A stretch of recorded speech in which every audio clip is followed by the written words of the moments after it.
carved statue of Goddess Saraswati in bronze.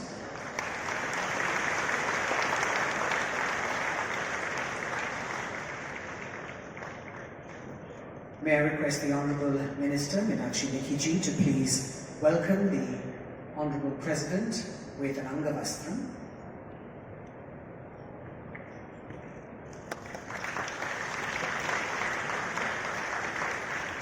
May I request Minister Megwal ji to please welcome the हमारे secretary भुवन मोहन जी से और हमारे joint secretary Jindal Sinha ji से कि यहाँ इस देश में जो महापुरुष हुए उन्होंने बहुत सी चीजें लाइब्रेरी के बारे में कही। जैसे डॉक्टर APJ अब्दुल कलाम साहब की बात करें तो हमारे पूर्व राष्ट्रपति भी रहे, मिसाइल मैन के नाम से जाने भी जाते हैं। वो क्या कहते हैं इस बुक्स के बारे में?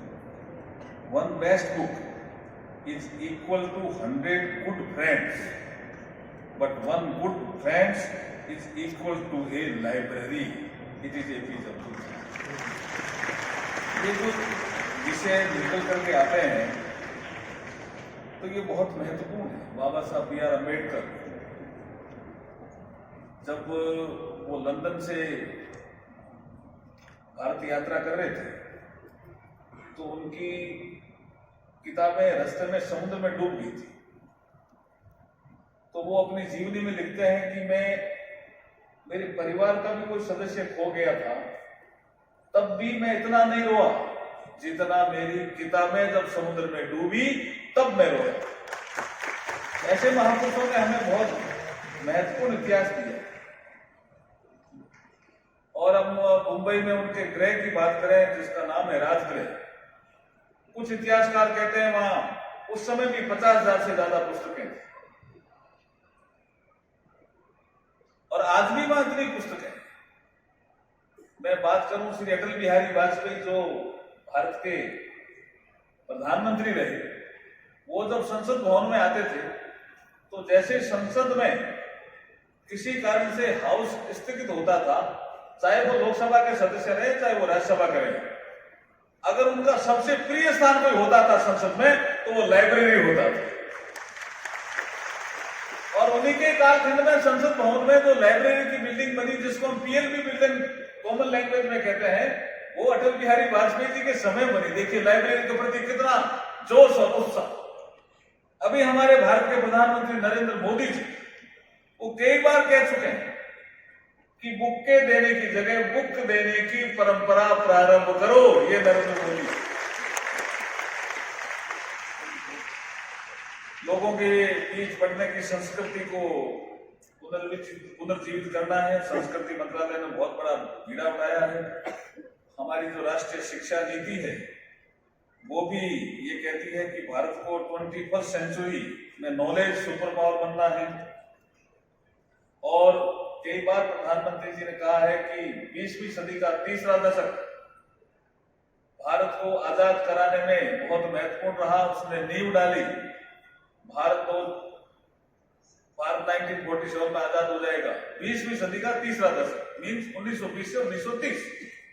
तो वो कहते हैं कि 21वीं सदी का भी तीसरा दशक यानी 2020 से 2030 इतना ही महत्वपूर्ण है जैसे 20वीं सदी के तीसरे दशक ने भारत को आजाद करने की नींव डाली, ऐसे ही 21वीं सदी के तीसरे दशक ने भारत को विकसित करने की नींव डालनी है। इसलिए फेस्टिवल ऑफ लाइब्रेरी वाला कार्यक्रम भी उसी कड़ी का भाग है।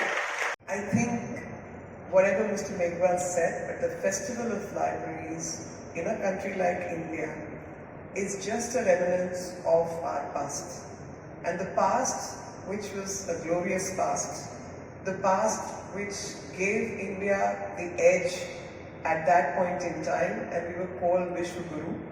Not in the air, but Guru is definitely related to the knowledge system. So whether you can see from the scripts, I was very amazed and touched by the Bond script which is right in the beginning. So there has been in parts usurpation of Indian knowledge system, and that usurpation of Indian knowledge system, whether it's plant physiology, plant anatomy, human anatomy, Sushruta Samhita, the Ayurvedic system of medicine, The Vedas, which were themselves a system of knowledge, geography, you name it, and we had it. And then lots of historical wrongs happened, but with the result that all these invasions, etc., I would just think that person can come and take away your riches, gold, silver, utensils and diamonds and everything else. Why would anyone burn libraries? So what was the motive of burning libraries? India, which housed libraries like Nalanda, Vikramshila, Samapuri, Odantapuri, Takshashila, 10,000 plus students in one university. So the system of knowledge is what others would want to destroy because they knew the riches come from knowledge. So this is something which should give us an understanding of how important the libraries are. Libraries are not just an ecosystem of knowledge, but through knowledge, skilling, through knowledge, art of living better, art of having a more sensitive and sensible society, art of governance, everything comes from that knowledge. And whatever knowledge existed in the past, each one of us is built upon that knowledge. So for generations to come, the knowledge kept building up because of the libraries. This Festival of Libraries, which the Culture Ministry is housing, I must thank the Honorable President who's given us the time to be present here. I must thank the team which has put this whole thing together for the simple reason that it gives us an opportunity to conserve, preserve and also carry on access system to the से अरुचि अनादर होता है, वैसे अपरिचय से ही elimination होता है। ये जो प्रतीक चिन्ह हमारे सामने अभी आया, उसका अभिवादन करती हुई मैं आपका अभिवादन करती हूँ। जो भी ये साझा सपना महामहिम देख रही हैं, मुग्धा सिन्हा जैसी स्वप्नजीवी लेखिकाओं और कार्यकर्ताओं के साथ, उन सबको प्रणाम करती हुई मैं आपसे ये निवेदन करती हूँ कि आप अपने भीतर अगर देखें तो आप सबके भीतर स्मृतियों की एक पांडुलिपि नजर आएगी, एक दिया, एक मोमबत्ती, एक झिबरी हम सबके भीतर है और स्मृतियों की जातीय वैयक्तिक संघर्ष गाथाओं की एक पूरी पांडुलिपि। मैं आपके भीतर की उन पांडुलिपियों को और आपके भीतर की उन झिबरियों को भी प्रणाम करती हूँ और जो 5 मिनट मुझे मिले हैं उसमें मैं सिर्फ 2-3 बातें कह सकती हूँ और कहूँगी। पहले तो ये कि इस डिजिटल युग में भी सचमुच की लाइब्रेरियों का प्रावधान एक बड़ी बात है, जहां किताबें छू के देखी जा सके। जैसे निर्गुण ब्रह्म के समानांतर सगुण ब्रह्म की उपासना भी जरूरी होती है। हाथ से काम करने वाले लोगों के लिए ये जरूरी होता है कि वो हाथ में उठाकर टैक्टाइल एक्सपीरियंस के जरिए छोटे छोटे देवताओं की तरह की किताबें छू के देखें। और ये कहना सरासर गलत है कि गरीब आदमी में ज्ञान की, संज्ञान की प्यास नहीं होती। गरीब आदमी खूब जानता है। आप डॉरिस लेसिंग्स के मेमोइर्स पढ़िएगा तो अफ्रीका के जंगलों में जो उन्होंने जो स्मृतियां उठेरी है, समय नहीं है, आप पढ़ लीजिएगा तो ऐसा लगेगा कि जानते हैं सब लोग जो पिछड़ी जातियों, जनजातियों, पिछड़े इलाकों से आते हैं, कस्बों से आते हैं। कस्बे जो मध्य वर्ग की तरह एक तरह का हाइफन है गांव और शहर के बीच में, एक तरह की पुलियां हैं। वहां से आने वाले वंचितों से पूछिएगा कि उन्हें पता है किताब एक तरह का उड़न खटोला है। Aspirational districts तथा ग्रामीण समुदायों के पुस्तकालयों तक, पांडुलिपियों से लेकर डिजिटाइजेशन तक, गंभीर विचार मंथन से लेकर मनोरंजन क्विज तक, लाइब्रेरी साइंस के विशेषज्ञों से लेकर बच्चों को अनेक विषयों से और प्रतिभागियों को इस उत्सव में शामिल किया गया है। इस इंक्लूसिव विजन के लिए मैं आप सबकी विशेष सराहना करती हूँ। जिन प्रयासों का आज शुभारंभ किया गया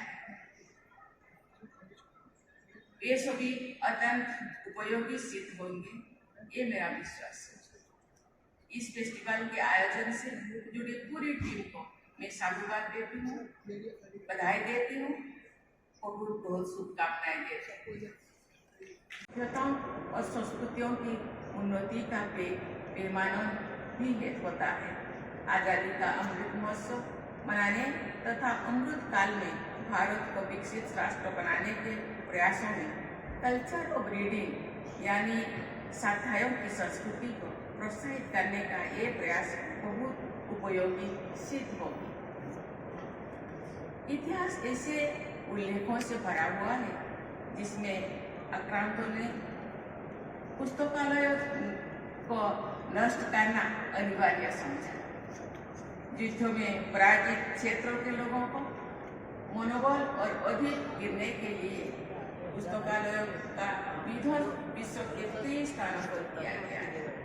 इससे ये स्पष्ट होता है पुस्तकालयों को किसी देश या समाज की सामूहिक चेतना और प्रतिभा का प्रतीक माना जाता है। विश्व में जहाँ जहाँ सभ्यता फल फूल रहा था, वहाँ के लोग अन्य सुसंस्कृत देशों से पुस्तकें अपने देश में ले जाते थे। इस तरह पुस्तकालय विकसित सभ्यताओं के बीच सेतु का काम करते थे। पुस्तकालय से जुड़ी निर्माण और ध्वंस दोनों तरह उदाहरण हमारे देश के प्राचीन शिक्षा केंद्र नालंदा में देखी गई। नालंदा विश्वविद्यालय कई सदियों तक शिक्षा का विश्व प्रसिद्ध केंद्र बना रहा।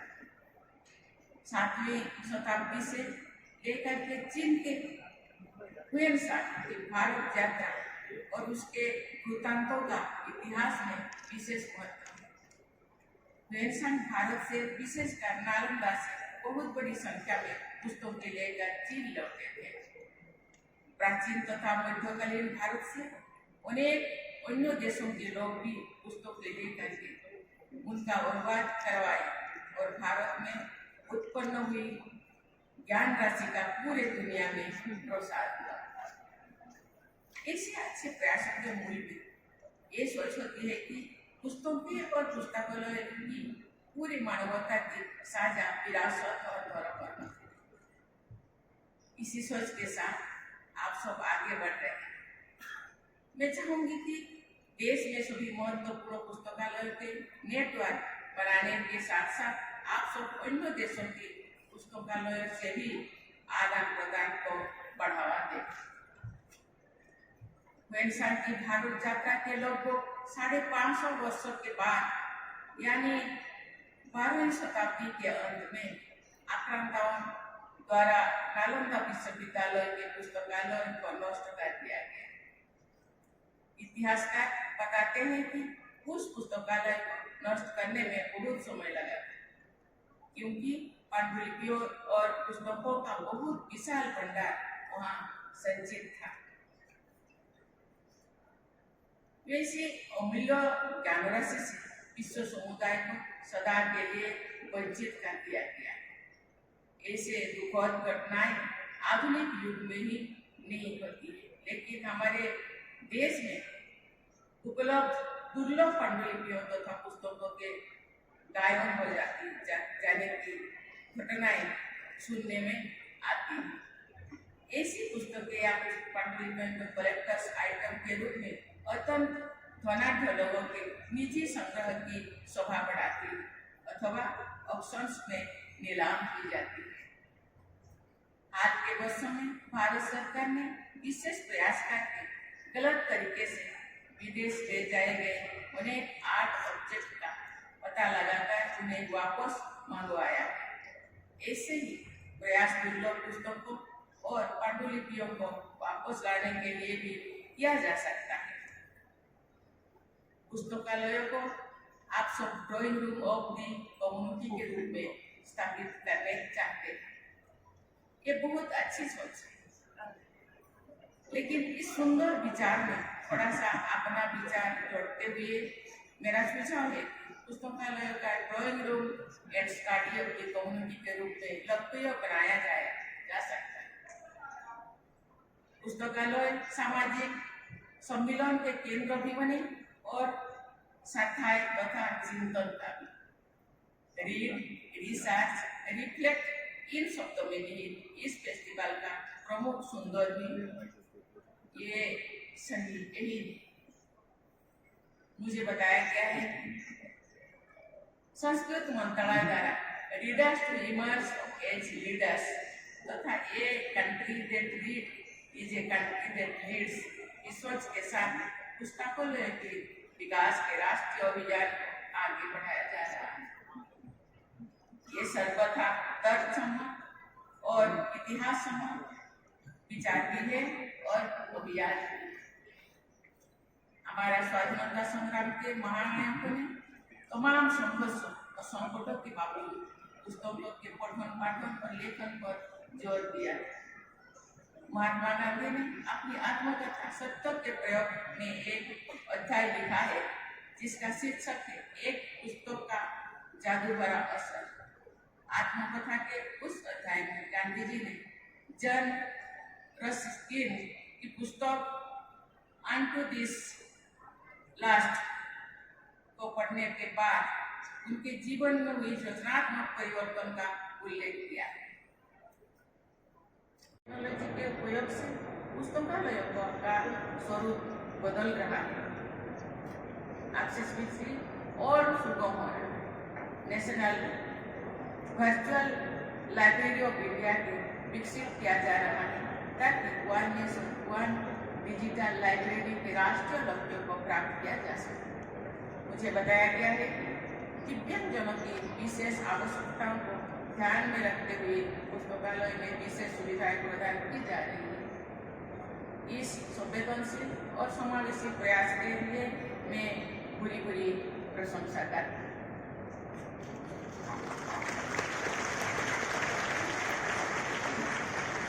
मेरी शुभकामना है कि आप सब मिलकर नेशनल मिशन ऑफ लाइब्रेरीज के उद्देश्यों तथा अपने कार्य क्षेत्र से जुड़े अन्य राष्ट्रीय लक्ष्यों को हासिल करने में सफलता प्राप्त करें। इससे देशवासियों में पुस्तकालय से जुड़ने तथा पुस्तकें पढ़ने की संस्कृति मजबूती जोर होगी।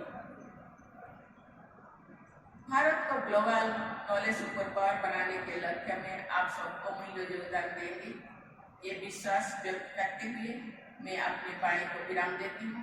धन्यवाद। जय हिंद, जय भारत।